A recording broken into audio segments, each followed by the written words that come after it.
नमस्कार, शाम की बड़ी बहस के साथ हाजिर है। आप देख रहे हैं टीवी 9 भारतवर्ष। मैं हूं आपके साथ निधि वासंदानी। और ये सरकार दरअसल अदृश्य है, क्योंकि ये समझ ही नहीं आ रहा है कि पाकिस्तान में सरकार बनाने कौन जा रहा है। पाकिस्तान चुनावों के लिए वोटिंग खत्म हुए 72 घंटे का वक्त बीत चुका है। आवाम को ये उम्मीद थी कि ये चुनाव देश में बदलाव लेकर आएगा, लेकिन इन चुनावों ने पाकिस्तान को और मुश्किल में डाल दिया है। पाकिस्तानी फौज पर नतीजों में धांधली के आरोप लग रहे हैं। लोग सड़कों पर उतर आए आक्रोशित होकर। देश गृह युद्ध की तरफ आगे बढ़ रहा है। इस बीच किसी को पता नहीं है कि आने वाले दिनों में पाकिस्तान का वजीर आजम कौन होगा, पाकिस्तान का प्रधानमंत्री कौन होगा, इमरान या फिर नवाज शरीफ। किसके हाथ में रहेगी पाकिस्तान की सत्ता की चाबी, इस पर करेंगे चर्चा। लेकिन सबसे पहले इस वक्त की सबसे बड़ी खबर पाकिस्तान की सियासत से जुड़ी हुई आपको बताते हैं। पाकिस्तान चुनाव आयोग के बाहर जबरदस्त प्रदर्शन हो रहा है। पीटीआई समर्थकों की चुनाव आयोग के दफ्तर के बाद नारेबाजी। इमरान समर्थकों ने लगाया चुनाव में धांधली का आरोप।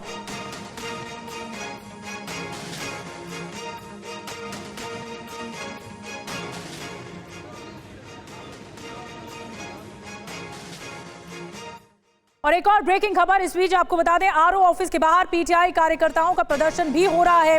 पीटीआई उम्मीदवार शहजादा फारूक गिरफ्तार हो गए हैं। मरियम नवाज के खिलाफ चुनाव में उतरे थे शहजाद, ये जानकारी मिल रही है। पीटीआई के उम्मीदवार रहे शहजाद फारूक गिरफ्तार कर लिया गया है। देखिए, अभी भी अनस्टेबिलिटी बनी हुई है कि आखिर होगा क्या। नतीजे घोषित किए जा चुके हैं चुनाव आयोग की तरफ से 264 सीटों पर, लेकिन अब भी ये प्रदर्शन का दौर जो है वो रुक नहीं रहा है। पीटीआई समर्थक उतरे हुए हैं सड़कों पर, और इस बीच खबर मिल रही कि पीटीआई उम्मीदवार शहजाद फारूक गिरफ्तार कर लिए गए। और लाहौर में सड़कों पर तो उतर आए हैं पीटीआई समर्थक। एक और बड़ी खबर, लिबर्टी चौक पर जबरदस्त प्रदर्शन हो रहा है। पुलिस और प्रदर्शनकारियों के बीच झड़प हो रही है। तस्वीरें आपको एक बार फिर से दिखाते हैं किस तरह। देखिए, पुलिस और प्रदर्शनकारियों के बीच झड़प हो रही है। इस बीच आपको हम नतीजे भी दिखा रहे हैं। 2018 के हालात क्या थे और 2024 में आकर वही ढाक के तीन पात हो रहा है। पाकिस्तान में किसी भी पार्टी को बहुमत नहीं मिल पा रहा है, और ये एक बहुत बड़ी समस्या की तरफ आगे बढ़ रहा है। जो त्रिशंकु असेंबली हो चुकी है, देखिए आप देख रहे हैं सबसे ज़्यादा पीटीआई समर्थक उम्मीदवार जीते हैं। उसके बाद नवाज शरीफ के पार्टी की सीटें हैं, 74 सीटें जीत दर्ज की है। और फिर जो तीसरे नंबर पर पार्टी है वो है बिलावल भुट्टो की पीपीपी, पाकिस्तान पीपल्स। और हमारे साथ major general retired Ashwini Siwach साहब जुड़ रहे हैं डिफेंस एक्सपर्ट के तौर पर चर्चा करने के लिए। सौरभ कुमार शाही साहब जुड़ रहे हैं फॉरेन एक्सपर्ट के तौर पर। आरजू काजमी जी हमारे साथ जुड़ रही हैं, वरिष्ठ पत्रकार के तौर पर इस्लामाबाद से सीधे जुड़ रही हैं। और डॉक्टर इरशाद अहमद खान साहब हमारे साथ कुछ देर में जुड़ेंगे, जो कि पीएमएलएन के नवाज शरीफ पार्टी के नेता हैं। उनके पास चले, लेकिन आरजू काजमी जी, सबसे पहले मैं आपसे बहस की शुरुआत कर रही हूँ। जियाउल हक से लेकर शहबाज शरीफ तक ये अनसर्टनिटी जो है पाकिस्तान की सरकार में लगातार रायता फैलाती रहती है, और समेटे नहीं समेटा जाता। अब तक जो घोषित हुए रिजल्ट, उसमें भी किसी भी पार्टी को बहुमत नहीं है। क्या गठबंधन की सरकार होगी, स्वरूप क्या होगा, क्या खबरें मिल रही है वहां से? जी बिल्कुल ऐसा ही है, कोलिशन की गवर्नमेंट ही बनेगी, और ऐसा नहीं होगा कि कोई एक पार्टी जो है उसके पास ज़्यादा मेजॉरिटी नहीं है। इसलिए लग यही रहा है कि मिलकर ही हो गया है। क्यूएम के लोग भी जो है वो लाहौर पहुंच चुके हैं, बल्कि उनकी मीटिंग भी हो गई है पीएमएलएन के साथ, नवाज शरीफ साहब की गवर्नमेंट के या नवाज शरीफ साहब की पार्टी के साथ। साथ साथ पीपल्स पार्टी भी जो है वो भी बातचीत चल रही है। और लग ये रहा है कि पीपल्स पार्टी की तरफ से ये भी सुनने में आ रहा है कि उन्होंने डिमांड की है कि अगर वो साथ देंगे नवाज शरीफ साहब का, तो उस सूरत में अगर बिलावल भुट्टो जरदारी को प्राइम मिनिस्टर के तौर पर लेकर आया जाए। अब कहाँ तक ये लोग आपस में इस बात को आगे लेके चल पाते हैं, ये कुछ देर के बाद पता लगेगा। लेकिन आरजू काजमी जी, एमक्यूएम के नेता भी मुलाकात उन्होंने की है नवाज शरीफ से। मुत्तहिदा कौमी मूवमेंट जिन्होंने 17 सीटें जीती हैं, ये यानी गठजोड़ ये होने वाला है क्या? पीएमएलएन जो नवाज शरीफ की पार्टी है, पीपल्स फ्रंट है जो पीपल्स पार्टी है, पाकिस्तान पीपल्स पार्टी बिलावल भुट्टो की, और एमक्यूएम, तीनों हाथ मिलाकर सरकार बनाने वाले हैं। देखिए, एमक्यूएम तो हर गवर्नमेंट के साथ होती है। एमक्यूएम बेसिकली एस्टैब्लिशमेंट की पार्टी है, उन्हीं की क्रिएट की हुई है और उन्हीं की सपोर्ट में होती है। और पीएमएल-क्यू भी, जिस वक्त कोई गवर्नमेंट बनती है तो ये छोटी पार्टीज जो होती हैं वो आके मिल जाती हैं और गवर्नमेंट बना दी जाती है। और जिस वक्त गवर्नमेंट गिरानी होती है, चाहे वो इमरान खान की हो या नवाज शरीफ साहब की, सबसे पहले यही पार्टीज छोड़ के निकलती हैं। आप लास्ट देख लीजिए, इमरान खान के साथ भी ये लोग थे, उससे पहले गवर्नमेंट में भी ये लोग थे। और जब वो कह दिया जाता है कि अब ये गवर्नमेंट नहीं चलेगी, अब ये प्राइम मिनिस्टर नहीं चाहिए, उस वक्त ये पार्टीज छोड़ के चली जाती हैं। इस वक्त 17 सीट्स हैं क्या एमक्यूएम कोई के पास। कोशिश आरजू काजमी जी नहीं हो रही है पीटीआई समर्थकों की तरफ से? इतने नंबर आ गए, 93 सीटें आ गई, क्या उनकी तरफ से कोई सरकार बनाने की कोशिशें नहीं हो रही? उनकी तरफ से प्रोटेस्ट हो रहे हैं, जिसकी वजह से इन्होंने केपीके और इस्लामाबाद के बीच में जो मोटरवे है वो बंद कर दी है, ताकि लोग इस तरफ ना आ पाए। इस्लामाबाद दोनों साइड से जो है वो मोटरवे बंद है और यकीनन प्रोटेस्ट चल रहे हैं। ठीक है आरजू जी, मैं आऊंगी आपके पास। इस वक्त ताज़ा सूरत हाल पाकिस्तान का ये है कि सरकार अदृश्य है। कुछ समझ में नहीं आ रहा कि होगा क्या, गठबंधन होगा तो किन के बीच में होगा और वजीर आजम होंगे तो कौन होंगे। अब आपको पाकिस्तान चुनावों का ताज़ा हालात बताते हैं कि इस वक्त क्या स्थिति बन गई है पाकिस्तान में। पाकिस्तान में किसकी सरकार? कुल सीटें देखिए 264 हैं जो नतीजे घोषित किए गए चुनाव आयोग की तरफ से, 263 घोषित किए गए और एक सीट पर सस्पेंस बना हुआ है। एक सीट पर अभी आधिकारिक घोषणा नहीं की है। 264 सीट। इसके अलावा जो आंकड़ा सामने आ रहा है, देखिए इमरान समर्थक जो हैं वो कितने हैं, किस पार्टी को कितनी सीटें मिली हैं जो नतीजे घोषित हुए हैं। जो पीटीआई है जिसमें इमरान समर्थक हैं वो 93 सीट उन्होंने जीती हैं। पीएमएलएन नवाज शरीफ की, पाकिस्तान मुस्लिम लीग नवाज शरीफ की पार्टी 74 सीटें जीती हैं और पाकिस्तान पीपल्स पार्टी जो कि बिलावल भुट्टो की पार्टी है, ये 54 सीटें इन्होंने जीती हैं। बाकी फजलुर रहमान उनकी तरफ से 4 सीटें जीती गई हैं और एमक्यूएम जिन्होंने मुलाकात की है उनकी 18 सीटें बताई जा रही हैं जो चुनाव आयोग की तरफ से आंकड़े सामने आए, और जो अदर्स के खाते में, अन्य के खाते में है, वो 20 सीटें गई हैं। तो अभी फिलहाल हालात थोड़े डामाडोल हैं और ये कुछ सस्पेंस क्लियर नहीं हो पा रहा है कि होगा क्या। बहरहाल 50 सालों से स्थिति ऐसे ही रही है कि पाकिस्तान की सरकार में सस्पेंस रहता है। सिवात साहब, मैं आपके पास आ रही हूँ, मैं आरजू जी के पास बाद में जाऊंगी। आपको लगता है जो 1970 से हालात बने हुए हैं 5 दशकों से, कि ये जो डावाडोल सरकार, मुझे याद नहीं है कि किसी भी प्रधानमंत्री ने अपना पूरा कार्यकाल किया हो, कुछ ना कुछ होता ही रहता है और वो हालात और ज्यादा बदतर हो जाते हैं जब हुकूमत कठपुतली हो जाती है सेना की। हाँ बिल्कुल, देखो सच्चाई ये बात है निधि कि पाकिस्तान के कोई भी इलेक्शन आज तक 1970 के अलावा फेयर और फ्री नहीं हुए और कहीं ना कहीं आर्मी का दखल अंदाजी। देखो पूरे इंडिपेंडेंट के 75-76 साल के बाद या तो आर्मी ने आधे टाइम से ज़्यादा रूल किया है या उसने पीछे से हुकूमत को संभाला है। तो ये सच्चाई है कि इस बार भी ये देखो, पाकिस्तान की सच्चाई तो ये है, सभी कहते हैं हर देश के पास आर्मी है, पर पाकिस्तान की आर्मी के पास देश है। जो असली पावर वहाँ इस्लामाबाद नहीं, रावलपिंडी से फ्लो करती है।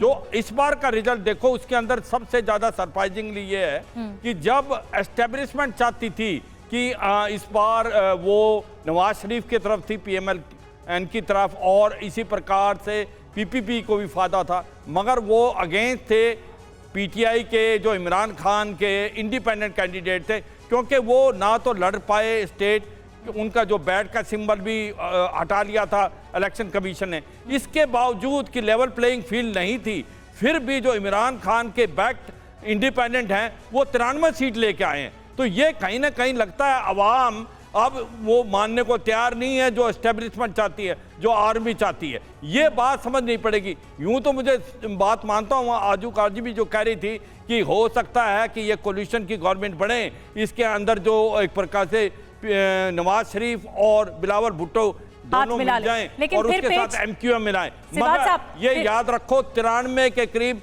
जो इंडिपेंडेंट बैक्ड बाय पीटीआई हैं वो इतनी जल्दी मानने वाले नहीं हैं। तो और आप देखो सिविल वॉर जैसी सिचुएशन पैदा होगी। और न सिर्फ सिविल वॉर की सिचुएशन, गृह युद्ध हो रहा है, अभी ये क्लियर ही नहीं हो पा रहा है। सौरभ कुमार जी, मैं आपके पास आ रही हूँ और ये सिचुएशन ऐसी है कि कुछ क्लैरिटी नहीं मिल पा रही है कि कौन, अगर दोनों में गठबंधन हो जाता है पीपीपी और पीएमएलएन में, तो फिर पेच फंस जाएगा कि प्रधानमंत्री कौन होगा। क्या बिलावल भुट्टो के नाम पर सहमति बना लेंगे नवाज शरीफ? आपको क्या लगता है? देखें, मैंडेट तो दोनों में किसी के पास नहीं है। आपको पता है मैंडेट बेसिकली पीटीआई के पास गई है और ये जो आप नंबर्स देख रही हैं ना 93-74, ये मैसिव रिगिंग के बाद ये नंबर्स आए हैं। अगर तरीके से ये काउंटिंग होती, क्योंकि बहुत मैसिवली काउंटिंग में रिगिंग हुई है, फॉर्म 45 और 47 के बीच जो इनका डिफरेंस है वो ऐसा है कि आप इसको जस्टिफाई नहीं कर सकते। तो जाहिर है कि इमरान खान की पार्टी जो है कोर्ट में जाएगी, और जो वहाँ के चीफ जस्टिस हैं फैज़ ईसा साहब, वो अपने आप को काफ़ी इंडिपेंडेंट दिखाने की कोशिश करते हैं। तो अब उनके हाथ में है कि वो इसको वैलिडेट करते हैं इस इलेक्शन को कि नहीं करते हैं। लेकिन जहाँ तक अपोजिशन का सवाल है तो नवाज शरीफ को लग रहा है कि ये उनके पास आखिरी मौका है, क्योंकि देखिए मैंडेट उनके बिल्कुल अगेंस्ट में गया है। एस्टेब्लिशमेंट नवाज शरीफ को प्राइम मिनिस्टर कैंडिडेट एक तरीके से घोषित कर चुकी थी और चुनाव उस बिना पे हुए हैं। लेकिन अगर इन्होंने रात को धांधली नहीं की होती, इन्होंने काउंटिंग नहीं रुकवाई होती, तो नवाज शरीफ अपनी सीट हार रहे थे NA-130। और लेकिन पॉपुलैरिटी के मामले में भी नवाज शरीफ आगे नहीं है इमरान खान से। इमरान खान की जितनी लोकप्रियता रही नवाज शरीफ की नहीं रही। 4 साल उनके निर्वासन में रहे, उसके बाद फिर जब 4 महीने उन्होंने प्रचार किया तो वो भी उस स्तर का नहीं किया। मैं आऊंगी आपके पास। एक बड़ी खबर आ रही है, MQM के नेता नवाज से मिलने लाहौर पहुंचे। ये इस वक्त की एक और बड़ी खबर। नवाज से मिलकर सरकार बनाने पर चर्चा हुई है, दूसरी पार्टियों को सरकार में शामिल करने पर भी चर्चा हुई है। नेशनल असेंबली में MQM ने 18 सीटें जीती हैं। देखिए तस्वीरें आपको दिखा रहे हैं, नवाज शरीफ वेलकम करते हुए दिख रहे हैं MQM के प्रतिनिधियों को, उनके नेताओं को। और जैसा कि आरजू काज़मी जी बता रही थी, MQM का साथ रहता है, जो जीत रही होती है पार्टी उसके साथ रहती है। तो ऐसे में अब सवाल ये है कि पाकिस्तान में किसके सिर ताज सजने वाला है? आखिर मौजूदा हालातों में विकल्प क्या है? क्योंकि आप भी सोच रहे होंगे, आपके मन में भी सवाल होगा, ऑप्शन क्या है? अब हम आपको वो बताने जा रहे हैं, विकल्प क्या है। पाकिस्तान में 2 विकल्प हैं। देखिए इस वक्त पहला विकल्प क्या है? पहला विकल्प है कि PMLN plus PPP plus MQMM, ये अगर ये गठजोड़ हो जाता है, ये गठबंधन हो जाता है तीनों के बीच में, तो आंकड़े क्या कहते हैं? 74 प्लस 54 प्लस 18, 146 पर आंकड़ा पहुंच जाएगा, जो कि बहुमत से आगे 133 का बहुमत चाहिए।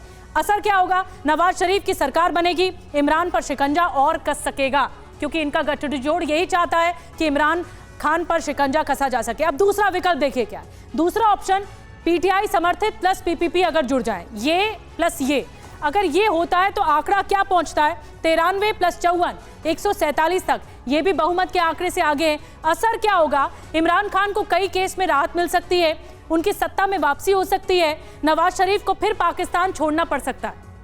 ये है। तो आरजू काज़मी जी, मैं आपके पास आ रही हूँ, आपने भी दोनों विकल्प देखे और सुने, आपको लगता है कि कौन सा विकल्प बेहतर होगा, पहला या दूसरा? देखिए अभी तो कुछ कहना जो है बहुत जल्दी होगा, लेकिन फिर भी लग यही रहा है कि इमरान खान के इतने ज़्यादा चांसेस दिखाई नहीं दे रहे। उनकी गवर्नमेंट अगर बनेगी तो वो KPK में ही बनेगी, और क्योंकि सारे लोग जो इंडिपेंडेंट कैंडिडेट्स हैं वो ज़्यादातर इमरान खान के हैं, लेकिन क्या वो इमरान खान के साथ रह पाएंगे? या जिस तरीके से बात की जा रही थी कि लाहौर में मीटिंग चल रही है नवाज शरीफ साहब की, जरदारी साहब की, और उसमें इंडिपेंडेंट जो कैंडिडेट्स हैं उनको खरीदा बेचा जाएगा, इस किस्म का जो हमेशा एक तमाशा लगता है पाकिस्तान में, क्या वो इंडिपेंडेंट कैंडिडेट्स? लेकिन आरजू काज़मी जी, क्या ये फीजिबल है, क्या ये मुमकिन है कि PPP और PTI के समर्थक उम्मीदवार जो जीत गए हैं वो आपस में हाथ मिला लें तो फिर तो बहुमत के आंकड़े तक पहुंच जाएंगे? क्या ये मुमकिन है? बिल्कुल मुमकिन तो सब कुछ है। पाकिस्तान की पॉलिटिक्स में आप किसी चीज़ को भी ये नहीं कह सकते कि मुमकिन नहीं है। यहाँ पे ऐसे ऐसे काम होते हैं जो कभी कहीं दुनिया में नहीं हुए होते, लेकिन फिर भी साथ यही लग रहा है कि इमरान खान की जो पॉपुलैरिटी बढ़ी है वो उनके जेल जाने के बाद बढ़ी है। उससे पहले इतनी पॉपुलैरिटी इमरान खान की नहीं थी। जब इन्होंने इमरान खान को जेल में रखा, फिर तरह तरह के जो केसेस बने, इसी किस्म से उन्होंने इमरान खान को आगे लेकर आए। तो लग तो यही रहा है कि इस वक्त नवाज शरीफ साहब काफ़ी परेशान नज़र आ रहे हैं और पीपल्स पार्टी इतनी ज़्यादा प्रॉब्लम में नहीं दिख रही। बिल्कुल, ये भी बड़ी कमाल की बात है कि इमरान खान जेल में रहते हुए इतना इम्प्रेस कर पाए लोगों को कि उनके समर्थक 93 सीटें लेकर आ गए। ये बहुत बड़ी बात है कि उनका असर देखिए कहां कहां तक फैला हुआ है। मैं आऊंगी आरजू जी आपके पास। एक बड़ी खबर और आ रही है, इमरान के घर के बाहर भारी पुलिस फोर्स इस वक्त है। लाहौर के जमा पार्क के पास जहां उनका बंगला है, पुलिस तैनात कर दी गई है। ये खबर इस वक्त हम आपको बता रहे हैं, लाहौर का जमा पार्क वाला ये बंगला देखिए, भारी पुलिस फोर्स यहाँ पर तैनात है। इसी बंगले से ही लेकर गई थी पुलिस, उन्हें गिरफ्तार करके फिर जेल में भी रहे इमरान खान। लेकिन ये एक बहुत बड़ा मैसेज है, इमरान खान के जेल में रहने के बाद जब चुनाव हुए तो उसका असर बहुत दूर तक गया।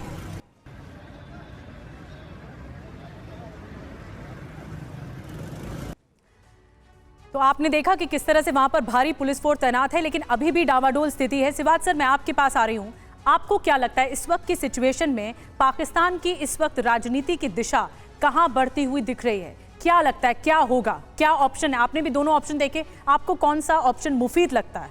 देखो सच्चाई निधि, मुझे लगता है जो ऑप्शन 1 है उसके ज़्यादा चांसेज हैं, क्योंकि एस्टेब्लिशमेंट चाहती है कि PMLN और PPP मिलें और उसके साथ MQM बन जाए, तो फिर ये एक प्रकार से 133 वाला जो आंकड़ा पार कर सकते हैं, 147 से भी ज़्यादा हो जाते हैं, इसके चांसेस ज़्यादा है। क्योंकि सच्चाई है कि जो PTI के इंडिपेंडेंट लड़े हैं उनका PPP से मिलना मुश्किल है, क्योंकि एस्टेब्लिशमेंट बहुत अगेंस्ट है, लेवल प्लेइंग फील्ड नहीं है। पर यही तो अगर मिल सकती है कहीं से तो कोर्ट दे सकता है, क्योंकि कोर्ट ने ये देखा है जिस प्रकार से वहाँ पर फेयर एंड फ्री नहीं हुआ। सबसे ज़्यादा काउंटिंग में गड़बड़ हुई है कि जहाँ किसी समय में इमरान खान की जो पार्टी थी वो बहुत आगे चल रही थी, मगर जब रिजल्ट दिए गए तो फिर कहीं ना कहीं वो PMLN की तरफ गए हैं। तो ये सच्चाई है, उस हिसाब से कहीं ना कहीं कोर्ट से उनको कुछ मिल सकता है। मगर अगर आप पॉलिटिकल एनवायरनमेंट देखें, क्योंकि पाकिस्तान की आर्मी एक बहुत बड़ा मेजर रोल प्ले करेगी बिहाइंड द कर्टन, और उसको मद्देनजर रखते हुए, क्योंकि उन्होंने पहले ही PMLN नवाज शरीफ की तरफ झुकाव है, तो वो लगता है जैसे पाकिस्तान डेमोक्रेटिक मूवमेंट की ये पार्टी तीनों चारों मिली थी, उसके अंदर हो सकता है PMLN, PPP और MQM मिल जाएं और कुछ इंडिपेंडेंट आ जाएं। ये होने के यानी पहला ऑप्शन आप कह रहे हैं सिवाज सर, लेकिन आपने कहा कि एस्टैब्लिशमेंट की ओर यही बढ़ रहा है, और यही सेना दरअसल सौरभ कुमार जी चाहती है कि वहां पर स्टैब्लिश रहे ही नहीं कोई चीज, हमेशा हुकूमत जो सरकार रहे वो घुटने टेके रहे, क्योंकि सरकार ये चाहती है, सरकार ये करती भी आ रही है कि पाकिस्तान की सेना के हाथ में कुल्हाड़ी होती है और सरकार आके सिर दे देती है। यही होता आ रहा है 5 दशकों से। देखें, PTI से जो उनका डर है, खासकर इमरान खान से जो उनका डर है, वो एक तरीके से सर्वाइवल का मामला है उनका, क्योंकि PTI ही एक इकलौती ऐसी पार्टी है जिसका बॉटम अप सपोर्ट इस तरह का है जो एस्टेब्लिशमेंट को हिला सकता है। एस्टेब्लिशमेंट की जो कुछ जो अपने उनके ख्वाहिशात थे उनके अगेंस्ट इमरान खान ने कई डिसीजंस ली थी, चाहे वो रशिया यूक्रेन वॉर को देख लीजिए या उसके और भी जो कुछ डिसीजंस थे जहां उन्होंने लिया जो आर्मी के बिल्कुल अगेंस्ट जा रही थी, एस्टेब्लिशमेंट के अगेंस्ट जा रही थी। आर्मी को ये पता है कि जिस तरह से रिगिंग हुई है उसमें नवाज शरीफ को कोई मैंडेट तो है नहीं, तो अगर ये हुकूमत बनाते हैं, कोलिशन गवर्नमेंट बनाते हैं, चूंकि इनके पास मैंडेट नहीं है तो इनको नचाना, इनको कठपुतली की तरह नचाना ज़्यादा आसान है। अगर PTI किसी तरीके से भी आ जाती है तो उनके पास तो मैंडेट है, आपने लेवल प्लेइंग फील्ड नहीं रखी, फिर भी 93 देखिए 100 सीट होने जा रही है, मैं आपको बता दूं शाम तक ये 100 हो जाएगी सीट, 105 भी जा सकती है। तो अगर 105 सीट उनके पास है और अगर वो किसी सूरत में अगर गवर्नमेंट बना लेते हैं तो फिर तो आपके अगेंस्ट जाके उन्होंने चुनाव लड़ा, आपके ओपिनियन के अगेंस्ट जाके वो जीत भी गए हैं, तो आप उनको कंट्रोल नहीं कर सकते। इसलिए कम वोट सारा खेल मैंडेट का है, बहुमत का है, आंकड़ों का है, और आंकड़े अगर सेफ जोन में जाते हैं तो उनकी सरकार बनती है, लेकिन वो भी सप्रेस्ड ही रहती है, वो भी सेना के अंडर में ही काम करती है। जो सेना का चहेता होता है वो काम करता है, लेकिन चहेते बने रहने से लेकर अदावत भी हो जाती है और फिर स्थितियां बिगड़ जाती है। मैं आऊंगी सर आपके पास, एक और बड़ी खबर है, खैबर पख्तूनख्वा में सरकार बनाने को लेकर हलचल तेज है। खैबर पख्तूनख्वा में गठजोड़ में जुटी है PTI। बैरिस्टर सैफ ने जमाते इस्लामी के वकील बहरुल्ला से संपर्क किया है, जमाते इस्लामी के मंच से इस बात की अपील भी की है। बैरिस्टर सैफ ने सरकार बनाने की अपील की है इस इलाके में।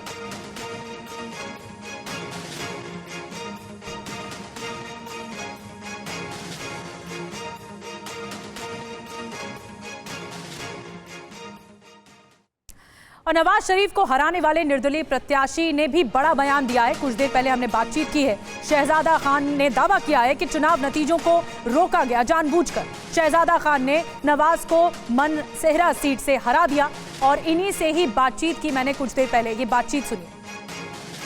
हमारे साथ इस वक्त वो शख्स जुड़ रहे हैं जिन्होंने पाकिस्तान मुस्लिम लीग नवाज के नेता नवाज शरीफ को इन चुनावों में हरा दिया, और उनका नाम है शहजादा मोहम्मद गुस्तासिफ खान साहब। शहजादा साहब, बहुत बहुत स्वागत है आपका TV9 भारतवर्ष में।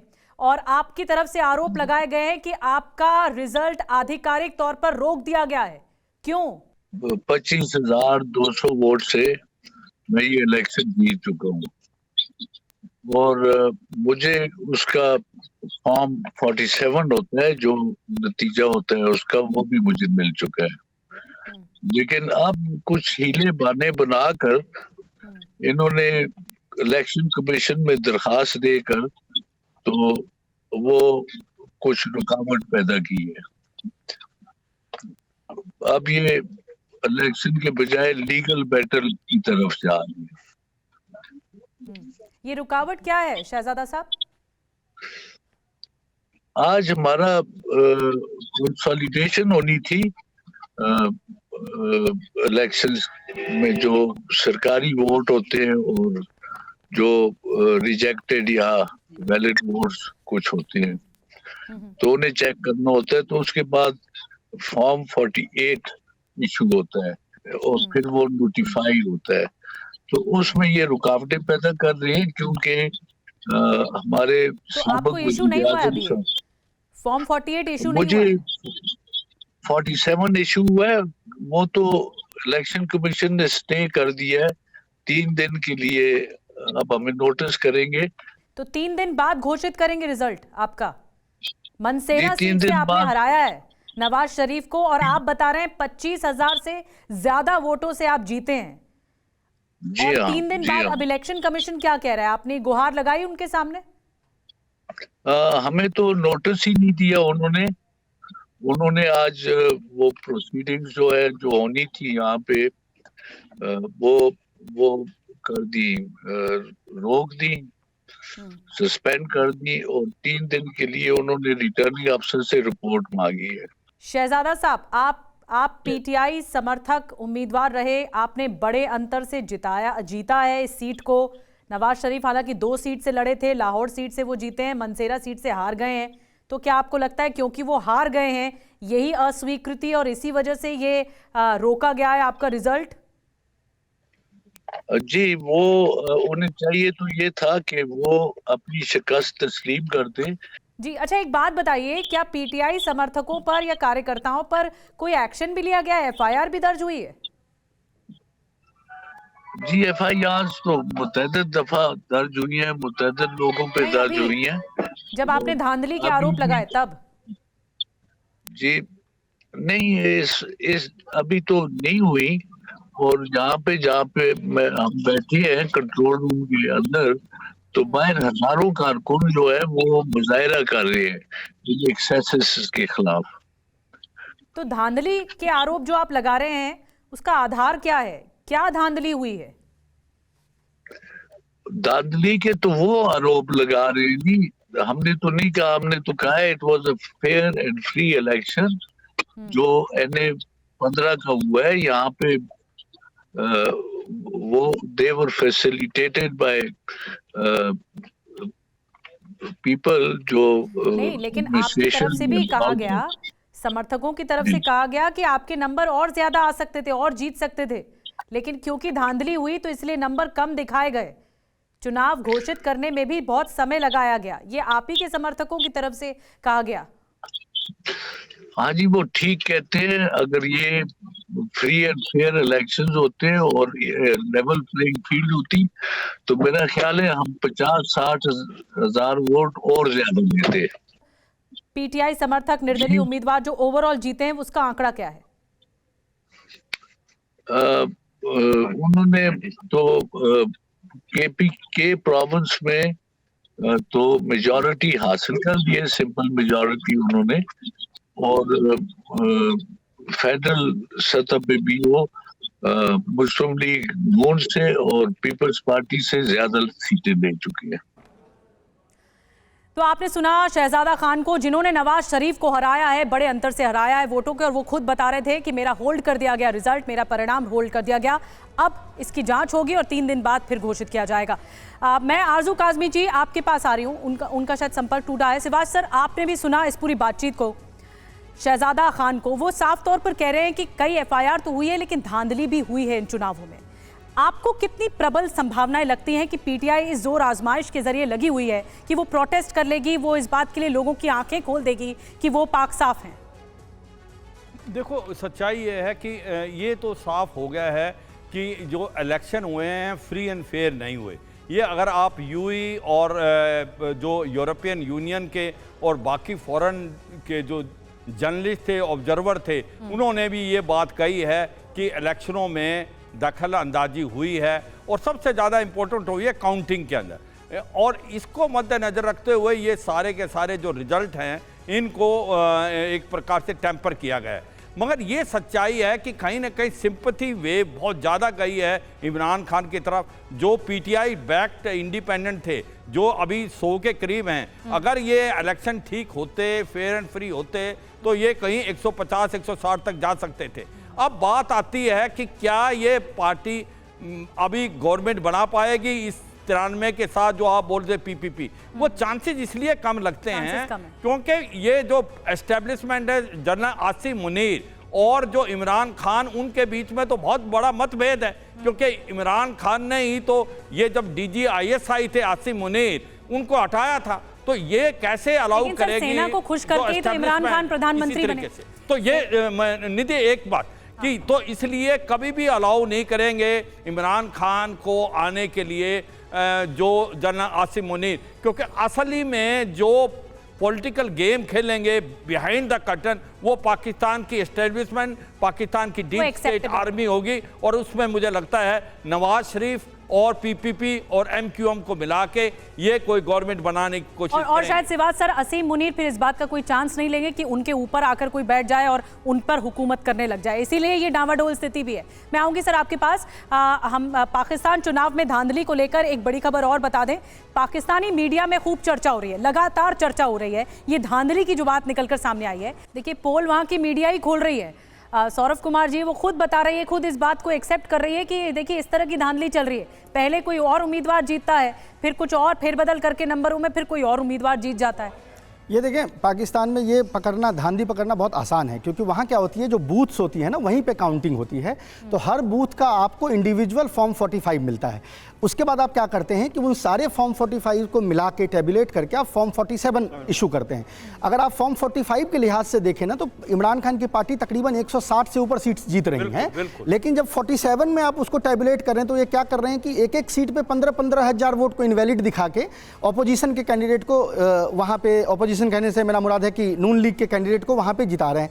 यही चीज़ कराची में वो कर रहे हैं एमक्यूएम के साथ। तो धांधली इतनी खुली है कि मतलब उस पर हंसी आ रही है, मतलब ये अनफॉर्चुनेट है, इसमें हंसी आ रही है। लेकिन अब बात यह है कि वहाँ जो चीफ जस्टिस हैं फैज ईसा साहब, वो क्या करते हैं, इस पे फैसला लेते हैं या 5 साल तक लटका के आप इसको बेसिकली एक मैंडेट कर देते हैं इस रिगिंग को, वो देखने वाली बात है। रिगिंग हुई है, वो इतना ओपन है कि मतलब इस पे कोई डिबेट भी नहीं हो सकता। और ये इतना ओपन है सिवाज सर कि सब कुछ सामने है, कि किरकिरी भी हो रही है तो सामने हो रही है, और चुनाव आयोग ये सब कुछ मिली भगत है, यानी ऊपर से लेकर जो सिस्टम है उसमें सब मिली भगत हो रही है और धांधली हो रही है। देखो, सच्चाई ये है निधि कि असली में जो कार्रवाई पाकिस्तान की आर्मी चाहती है वही हो रहा है। क्योंकि अभी भी पाकिस्तान की आर्मी सबसे ज़्यादा उसको अभी ट्रिक आ गई है कि enjoy all authority without responsibility. अब पाकिस्तान की आर्मी डायरेक्ट इन्वॉल्वमेंट कभी नहीं करेगी। मगर ये हो क्या रहा है कि जो जिस प्रकार से अब जनरल आसिम मुनीर ने प्रेशर डाल के और इलेक्शन कमीशन जो है वो रिगिंग करा रहा है, जिस तरीके से बताया जा रहा है, बिल्कुल पीटीआई बैक्ड जो इंडिपेंडेंट कैंडिडेट्स हैं, अगर फेयर एंड फ्री इलेक्शन होते, लेवल प्लेइंग फील्ड होती, तो 150-160 तक जीतते।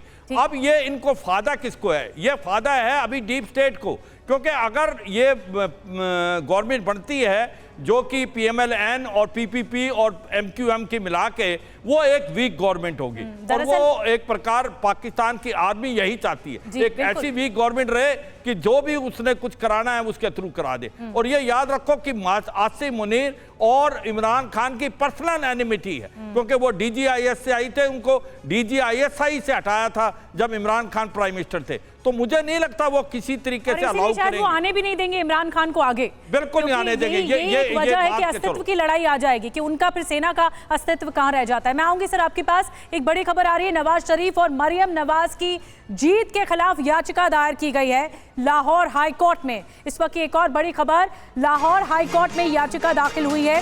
पीटीआई समर्थित उम्मीदवारों ने इस याचिका को दाखिल किया है।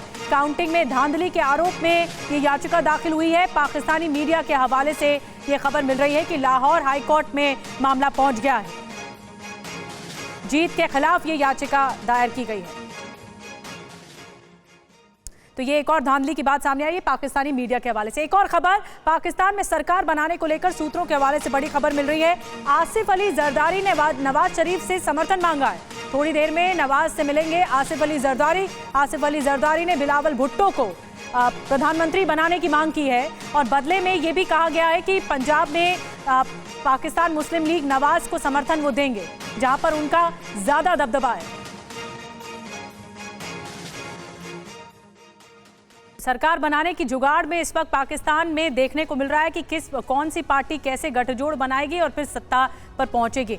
सिवात साहब, मैं आपके पास आ रही हूं। 77 सालों से ऐसा देखा गया है कि पाकिस्तान की सरकार या उसकी पॉलिटिक्स में ये लाचारी, ये बेबसी हमेशा देखने को मिलती है, लेकिन उसके बावजूद भी जो भोली भाली जनता है, जो आवाम है, जो वोट करने निकलती है, उसका क्या? आवाम क्या चाहती है? पाकिस्तान में इससे सब बातों को दरकिनार कर दिया जाता है, उनकी सुनी तक नहीं जाती। देखो निधि, सच्चाई यह है कि आवाम ने इस बार दिखा दिया है कि जो प्रेशर मार रही थी आर्मी और एस्टेब्लिशमेंट, इसके बावजूद उन्होंने अभी इस इलेक्शन के अंदर वो इंडिपेंडेंट कैंडिडेट जो बैक्ड बाय पीटीआई उनको वोट दिए। तो कहीं ना कहीं ये बात तो सच होगी, अब आवाम जो है वो प्रेशर में नहीं आती, वो पाकिस्तान की जो डीप स्टेट चाहती है वो नहीं होने देती। मगर अब सच्चाई तो ये है कि क्या अब वो इंडिपेंडेंट कैंडिडेट तो एक प्रकार से गवर्नमेंट बना नहीं सकते क्योंकि वहाँ की रूल पोजीशन ऐसी है। तो अनफॉर्चुनेटली होगा यही कि अब जो पीएमएलएन, पीपीपी और एमक्यूएम मिलके ये एक प्रकार से नई गवर्नमेंट बनाएंगे और यही पाकिस्तान की आर्मी चाहती है। क्योंकि दो बातें हैं जो जनरल असीम मुनीर चाहते हैं। एक तो वो कहीं ना कहीं चाहते हैं कि पीएमएलएन, नवाज शरीफ और ये तीनों मिलके आएँ। दूसरा, वो नहीं चाहते कि इमरान खान की जो बैक्ड कैंडिडेट आए या इमरान खान की पार्टी आए, क्योंकि जनरल आसिम मुनीर का पर्सनल एनिमिटी है इमरान खान से। जब वो प्राइम मिनिस्टर थे उन्होंने DGISI से उनको निकाला था। अब बात आती है कि क्या ये गवर्नमेंट स्टेबल रहेगी, ये तो समय बताएगा। मगर ये सच्चाई है, आज की तारीख में पाकिस्तान में पॉलिटिकल इंस्टेबिलिटी है, इकोनॉमिक क्राइसिस है, टेररिज्म बढ़ता जा रहा है। ऐसे में जो भी वीक गवर्नमेंट आएगी, क्या वो कार्रवाई कर पाएगी? क्या वो आर्मी के अलावा कुछ डिसीजन ले पाएगी? मुझे लगता नहीं। सबसे बड़ी बात सिवात साहब यहाँ पर ये है, मैं सौरभ जी आपके पास आऊंगी। सबसे बड़ी बात ये है कि पाकिस्तान में भरोसा बिल्कुल नहीं बचा है और ये भरोसे के आधार पर ही, क्योंकि मोहरे जो चुनता है वो वहाँ की सेना चुनती है, जो हुकूमत में चुनती है। सौरभ कुमार जी, मैं आपके पास आ रही हूँ। साफ तौर पर मीडिया ये कह रही है कि हंग पार्लियामेंट है। हंग पार्लियामेंट है तो सिचुएशन वही ढाक के 3 पात जो इस वक्त हो रहा है 5 दशकों से, कि कोई भी सरकार को ढंग से नंबर आते नहीं है। सेना भी यही चाहती है और ताकि सेना का अस्तित्व भी बना रहे। देखिए, एक चीज़ जो इससे जिसको कह सकते हैं light at the end of the tunnel, वो ये है कि जिस तरीके से लोग बाहर वोट करने आए हैं। एक तो आप पॉपुलेशन पिरामिड देखें पाकिस्तान का, तो 25 साल से नीचे की पॉपुलेशन 44% वहाँ पे है। तो वो बाहर निकल के आ रही है। एक तरीके से डर खत्म हो रहा है। ये बहुत बड़ा डेवलपमेंट है, इसको हम दरकिनार नहीं कर सकते। जिस तरह से वोटर सप्रेशन की कोशिश की गई, बहुत तरीके से सप्रेस किया गया, फिर भी यूथ जो है इतनी तादाद में बाहर वोट देने आया है, ये एक पॉजिटिव डेवलपमेंट मानी जाएगी। आर्मी अगर इस लेवल पे जाके यहाँ पे धांधली इस बार एस्टेब्लिशमेंट ने की है, तो ये भी हमें समझना चाहिए कि शायद ये लास्ट होगा, क्योंकि यहाँ से रिवर्सल ही होने वाला है। जो भी एक तो जो दूसरी पार्टीज हैं उनका इंटीग्रिटी खत्म हो गया। नवाज शरीफ की अब कोई इंटीग्रिटी बची नहीं। वो अपनी दोनों सीट से हार रहे थे, उनको जबरदस्ती जिताने की कोशिश करी थी। अभी आपने एक से बात की मनशेरा से, वो NA 130 की जो उनकी सबसे स्ट्रांगेस्ट सीट थी लाहौर से, वहाँ से भी हार रहे थे, वहाँ से भी उनको धांधली करके जिताया गया है। तो अपनी उनकी कोई इंटीग्रिटी बची नहीं है। तो आगे जो हम देख रहे हैं, फ्यूचर देख रहे हैं, उसमें मुझे यही लग रहा है कि यूथ का जो पार्टिसिपेशन है वो light at the end of the tunnel है, उसको हम दरकिनार नहीं कर सकते। और शायद आर्मी को अब विड्रॉ करना पड़े। इतना आसान नहीं है क्योंकि 75 साल की आदत है, लेकिन फिर भी जिस तरह से एक प्रोटेस्ट के तहत लोग निकल के आए हैं, जिस तरह से वोट देने, आवाम के जो फैसला है उसको तो रिस्पेक्ट किया जाना चाहिए। इमरान खान ने सहानुभूति के आधार पर आवाम का विश्वास जीता। नवाज शरीफ की इतनी पॉपुलैरिटी नहीं थी, उसके बाद भी ये आंकड़े सामने आए। तो आवाम तो यहाँ पर पिसी रही है। एक तरफ तो उनको महंगाई झेलनी पड़ी, तो दूसरी तरफ ये अनस्टेबिलिटी की स्थिति है कि सरकार ही डामाडोल है।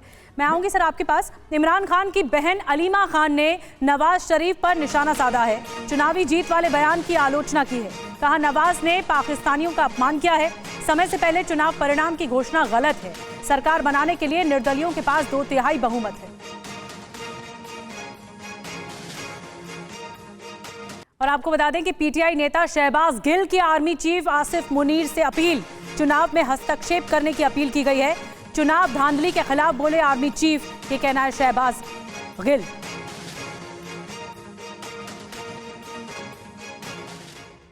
क्या कोई असल खेल अब बचा हुआ है पाकिस्तान में सरकार बनाने को लेकर? लेकिन जो हम देख रहे हैं कि एमक्यूएम के नेता मिल रहे हैं और पीपीपी की तरफ से ये मांग की जा रही है कि बिलावल भुट्टो को प्रधानमंत्री बनाया जाए जरदारी की तरफ से, तो अभी आपको लगता है कि पेंच फंसा हुआ है?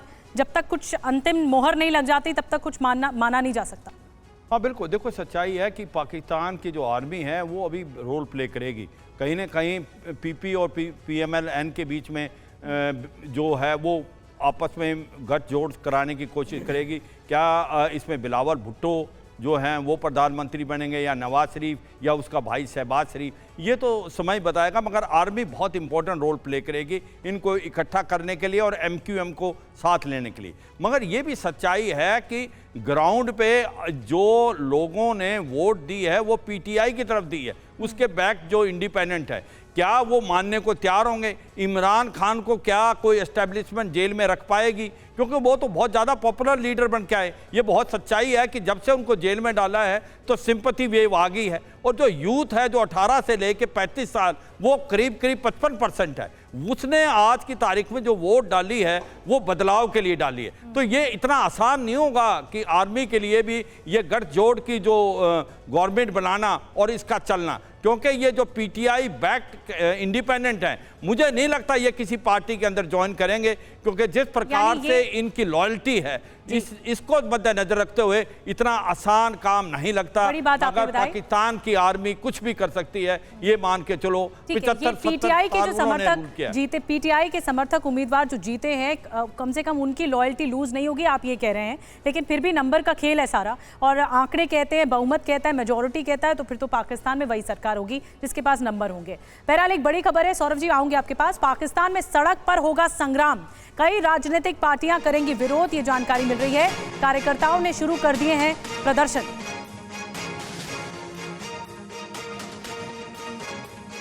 सौरभ जी, प्रदर्शन तो टाइम स्क्वायर तक पहुंच गए हैं अमेरिका के, और पीटीआई के समर्थक वहां भी प्रदर्शन कर रहे हैं, लेकिन बाकी कार्यकर्ता भी अब इसका विरोध करेंगे और सड़कों पर फिर संग्राम मचेगा। देखिए, डिप्रेशन जिस तरह से इनके कैडर्स का किया गया है वो मतलब अनप्रेसिडेंटेड है। जिस तरह से मारना, पीटना, औरतों को जलील करना, घर से उठा के ले जाना, मतलब जितने तरीके से रिप्रेशन किया जा सकता है इनके कैडर्स का किया गया है। लेकिन उसके बावजूद भी जिस तरह से इन्होंने इलेक्शन लड़ा है, जिस तरीके से लड़ा है, वो काबिल तारीफ़ है। अब जो ये 93 आप दिखा रहे हैं, जो अभी 100 होने के चांसेस हैं, ये ऐसे हैं कैडर हैं जो कुटे पिटे हैं ऑलरेडी, यानी अब इनको तोड़ना बड़ा मुश्किल है। ये वो हैं जो पिट के, कुट के, मार खा के, कहीं से उठा के, जेल से बाहर निकल के इलेक्शन लड़के ये जीत के आए हैं। ये वो नहीं है कि मौका परस्त जो तुरंत में डिफेक्ट करके दूसरी तरफ चले गए। के सरकार को लेकर ये सस्पेंस है, और अब तक जब तक पूरी तरह से सामने नहीं आ जाता तब तक डंके की चोट पर कहना मुश्किल है कि पाकिस्तान में किसकी सरकार बनने जा रही है और कौन उसका वजीर आजम होगा या प्रधानमंत्री की कुर्सी संभालेगा। बहुत बहुत धन्यवाद आप दोनों खास मेहमानों का। पाकिस्तान से भी हमारे साथ आरजू काजमी जी जुड़ी हुई थी, आपका भी बहुत बहुत धन्यवाद।